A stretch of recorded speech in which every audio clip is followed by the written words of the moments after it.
আপনি কি লক্ষ লক্ষ টাকা খরচ করে ডাক্তারি পড়াশোনা করছেন, ডাক্তার হওয়ার স্বপ্ন দেখছেন? তাহলে এক্ষুনি সেই স্বপ্নকে ধূলিসাৎ করে ট্রেনে হকারি করুন, না হলে কিন্তু আপনি ডাক্তার হতে পারবেন না। ডাক্তার হওয়ার জন্য একমাত্র উপায় ট্রেনে হকারি করা। আমি কয়েক ঘন্টা আগে বনগা লোকালে ছিলাম, সেখানে আমি ওই বারাসাত থেকে দমদম পর্যন্ত যাচ্ছিলাম। তো আমার বগিতে একজন হকার উঠেছে, যে ওই জড়িবুটি টাইপের কিছু ট্যাবলেট এরকম বিক্রি করছে এবং সেখানে ফুটো করে দেখছি ওই কালো কার বেঁধে বিক্রি করছে। তো সেটার মূল্য ওই 10 টাকা না 15 টাকা এরকম বললো, যে দুটো নিলে 30 টাকা, একটা নিলে 20 টাকা, এরকম, হ্যাঁ এরকমই বললো, যে দুটো নিলে 30, একটা নিলে 20। এবং তার মুখের যে কথাগুলো, যে বলার স্টাইলটা, সেটা শুনলে পাগল হয়ে যাবে। এই যে কি জড়িবুটি, যে ওই কার দিয়ে বেঁধে দিচ্ছে, মানে ওই মাদুলি টাইপের, ওই মাদুলি যদি ব্যবহার করা হয় তাহলে নাকি বাতের ব্যথা কমে যাবে, তাহলে নাকি রোগ প্রতিরোধের যে ক্ষমতা সেটা নাকি আরও বৃদ্ধি পাবে, শরীরের মধ্যে যদি কোনো ব্যথা ট্যাথা থাকে সেটা নাকি কমে যাবে, হাজার হাজার টাকা দিয়ে ডাক্তার দেখাতে হবে না, জাস্ট এই 20 টাকার একটা মাদুলি নিয়ে নিন, তাতেই কাজ হয়ে যাবে। তো সেটা আমি জাস্ট পাশে দাঁড়িয়ে শুনছিলাম, কারণ আমরা জানি আমরা যখন ট্রেন জার্নি করি তখন সেই বগিতে যদি এই হকারগুলো উঠে যায়, এই হকারগুলো, বাদাম ভাজার কথা বলছি না, এই হকারগুলো যারা মাদুলি বেচে, যারা ওই লাল সুতো, সবুজ সুতো, গাছের শেকড় এইসব নিয়ে ট্রেনে হকারি করে, তারা যদি সেই বগিতে একবার উঠে যায়, ব্যাস, তাহলে তোমার কানের পোকা পুরো বের করে দেবে। মানে আমার পাশে দাঁড়িয়ে বলছে যে এই ব্যাপার, এই করতে হবে না, ওই হাজার হাজার টাকা খরচ করে আর ডাক্তারের কাছে যেতে হবে না, আমার থেকে জাস্ট এই 20 টাকার এই জড়িবুটিটা নাও, তাহলে দেখবে তোমার সব ব্যথা, সব রোগ থাকবেই না শরীরে।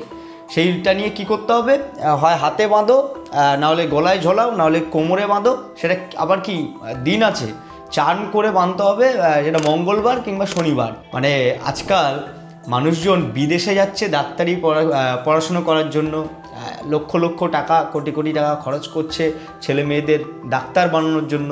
তো এখন এসব অতীত, এখন ডাক্তার হওয়ার জন্য জাস্ট ওই গাছের শিকড় কেটে আনো, জড়িবুটি ফুটি একসঙ্গে করো, ওই শোল ফোল টাইপের কিছু একটা ওই কারে বেঁধে গলায় ঝুলিয়ে দাও, হকারি করো, ওখানেই উপার্জন, তুমি ওখানেই ডাক্তার হয়ে গেলে। এখন মেন ডাক্তারই ওটাই। এখন ওই পাথর ঘষে ওই কি একটা রং বেরিয়ে যাচ্ছে, দেখো এই হয়ে যাচ্ছে, তোমার লাইফ চেঞ্জ হয়ে যাবে, তোমার এই হয়ে যাবে, ওই হয়ে যাবে। মানে চারিপাশে এখন লিটারেলি টাকা পয়সা উপার্জন করার জন্য কুসংস্কার মানুষের মধ্যে ঢুকিয়ে দেওয়া হচ্ছে। একটা ডিজিটাল যুগে দাঁড়িয়ে মানুষও বোকার মতো সেইগুলো কিনছে। আমি দেখলাম ভাই, ট্রেনের বগিতে সবাই হুড়িয়ে কিনছি। মানে ওদিক থেকে ওই কাকিমা বলছে আমাকে দুটো দাও, ওদিক থেকে ওই কাকু বলছে আমাকে দুটো দাও। এমনকি আমি দেখছি এই 30 বছর 35 বছর বয়স হবে তারাও কিনছে ভাই। মানে কি প্রেমে বাধা পেয়েছো, যাও ওই মাদুলি পরে নাও, প্রেমিকা ছ্যাঁকা দিয়েছে ওই মাদুলি পরে নাও, টাকা পয়সা ইনকাম হচ্ছে না ওই মাদুলি পরে নাও। মানে কোমরে, হাতে, গলায় সব জায়গায় শুধু মাদুলি ঝুলিয়ে যাও। মানে ডাক্তারের কাছ থেকে ওষুধ খাওয়ার কোনো দরকারই নেই, ডাক্তারের কাছে গিয়ে কোনো রকম পরীক্ষা নিরীক্ষা করার দরকারই নেই। ওই গাছের শেকড়, ওই জড়িবুটি, ওই সব দিয়েই তোমার রোগ সব সেরে যাবে, ওই সব দিয়েই তোমার মানে শরীরের মধ্যে যা রোগ রয়েছে সেই রোগের প্রতিরোধ ক্ষমতা আরও বাড়িয়ে তুলবে। আর এদের বলার স্টাইলটা ভাই, আমি কোনো হকারকে ছোট করছি না, কোনো হকারকে আমি ছোট করতে চাইও না, তারা খেটে খাচ্ছে, ব্যাস, খুব ভালো। কেউ মানুষকে বোকা বানিয়ে খাচ্ছে, কেউ মানুষকে দুটো বাদাম ভাজা খাইয়ে ইনকাম করছে, এটাই আর কি পার্থক্য। তো যারা মানুষকে ঠকাচ্ছে, আমি মনে করি জাস্ট এরা ঠকাচ্ছে, তাছাড়া আর কিছুই না।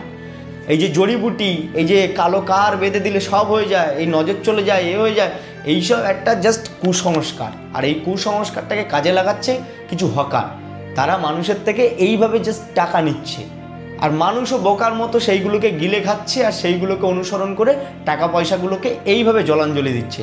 আরে 20 টাকা দিয়ে পেটে খান, কাজে দেবে, কিংবা ওই 20 টাকা দিয়ে কোনো অসুস্থ কিংবা অসহায় ব্যক্তিকে সাহায্য করুন, তাহলে সেখানে আরও বেশি আশীর্বাদ পাবেন। সেই আশীর্বাদটা আরও নিজের এই মনের দিক থেকে শান্তি দেবে। ওই একটা হিচিক বিচিক কুসংস্কার, ওইটা ওই কোমরে, গলায়, হাতে ঝুলিয়ে নিলাম আর রোগ সেরে গেল, গায়ের ব্যথা সব উদাও হয়ে গেল, এই সব কুসংস্কার থেকে একটু দূরে থাকুন। আর ট্রেনের হকারদের বলছি, নিজেরা টাকা ইনকাম করার জন্য এইসব বালচুল মার্কা কথাবার্তা কেন বলেন? যে ডাক্তারদের কাছে যাবেন না, 100 টাকা 1000 টাকা 500 টাকার ফিস দিয়ে দেখাবেন না, আমার থেকে 10 টাকার 20 টাকার মাদুলি নিয়ে যান, দেখবেন সব রোগ নির্ময় হয়ে যাবে, আপনার মধ্যে কোনো রোগই থাকবে না, গায়ে কোনো ব্যথাই হবে না। মানে এইসব কুসংস্কারগুলো ছড়িয়ে একটা ডাক্তারকে কেন ছোট করছেন? তাহলে তো মানুষ আর যাবেই না ডাক্তারের কাছে। মানে যাবে যারা ওই মূর্খ, যারা অশিক্ষিত, যারা বোঝে না, তারাই একমাত্র কিনবে। আমি বলতে বাধ্য হলাম, কারণ তাছাড়া আর কিছুই না এটা। আর যারা শিক্ষিত, যারা বোঝে যে কোন জায়গায় গেলে আমার এই রোগের সঠিক চিকিৎসা হবে, তো সে সেখানে যাবে। এটা কোনো ওই হত্তিকি আমলকির গুঁড়ো না যে খেয়ে নিলাম আর বদহজমটা কেটে গেল।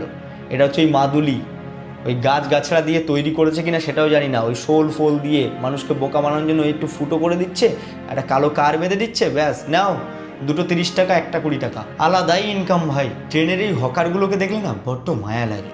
মানে কুসংস্কারকে বেচে মানুষকে বোকা বানিয়ে কিভাবে প্রকাশ্যে ইনকাম করছে, সত্যি বলছি। মানে আমার মতো বয়সের যদি কেউ আমার সামনে পড়ে না, ঠাটিয়ে চড় মেরে বলবো যে তোর জ্বর হলে তুই কোথায় যাস, তোর মা বাবার যদি শরীর খারাপ হয় তুই কোথায় যাস, এই গাছ গাছড়া মাদলি দিয়ে তুই করিস, ঠিক করে দিস? করিস তো না, তুই তো নিজে যাস ডাক্তারের কাছে। তাহলে লোককে এরকম অনুসরণ করাচ্ছিস কেন? লোককে এটা কিনতে বাধ্য করাচ্ছিস কেন? ওর থেকে বাদাম ভাজা বেচ না ভাই, ওখানে আরও বেশি সম্মান রয়েছে। এইসব হিচিক বিচিক কুসংস্কারগুলোকে না বিক্রি করে, নিজেদের পেট ওইভাবে না চালিয়ে, তাতে খাওয়ার জিনিস বিক্রি কর, সেখানে দুটো মানুষ পেটে খাক, তারপরে টাকা দিক। এইভাবে এই বালচুলগিরি করে পয়সা ইনকাম করার কোনো মানেই হয় না। আপনাদের কি মনে হয় এই মাদলি, তারপরে গাছগাছড়া, এগুলো দিয়ে সব রোগ সারিয়ে দেওয়া যায়? এগুলো দিয়ে সব রোগকে নির্ময় করা সম্ভব? হ্যাঁ, আমি না হয় 27 বছরের একটা যুবক, আমার না হয় বোঝার ক্ষমতা হয়নি, আপনাদের তো বোঝার ক্ষমতা হয়েছে। তো কমেন্ট বক্সে জানান আপনাদের মন্তব্যটা।